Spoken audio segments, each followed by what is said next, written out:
জানেন বিজেপি সরকার যে ওয়াকফ বিল সেটা লোকসভায় পাশ করেছে, রাজ্যসভায় পাশ করেছে। তাই আমাদের বক্তব্য হচ্ছে বিজেপি সরকার যেভাবে মুসলমানকে শেষ করার চেষ্টা করছে, তাই বিজেপি সরকার আপনারা জেনে নেন এই বাংলার মানুষ আমরা দেখি ছেড়ে কথা গাবে না। বাংলার মুসলিমরা মিছিলে নামছে, আগামী দিনেও নামবে, লড়াই করবে। তাই বিজেপি সরকারকে বলবো, আপনারা ধর্মের রাজনীতি করছেন, এই রাজনীতি আপনাদের বেশি চলবে না। আপনারা মসজিদ ভেঙে শুধু মন্দির বানাচ্ছেন, আপনাদের অবস্থা খুব খারাপ।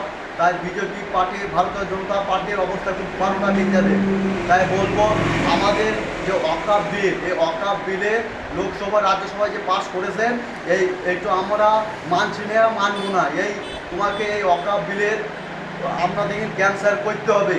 তাই আমরা আমাদের তরফ থেকে বলা হচ্ছে, আগামী শুক্রবার বৈকাল 3টের সময় গরুর হাটে আপনারা ডাকবালা চলে আসবেন।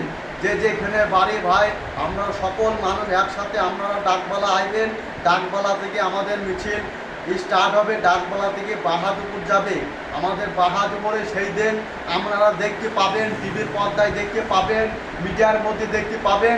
সেই দিন আমরা কি করব, আপনারা টিভির পর্দায় সেই দিনে দেখবেন কি মুসলমান কি চুপ করে বসে নাই, মুসলমান কি করতে পারে কি না করতে পারে, সেই দিন আপনারা দেখবেন।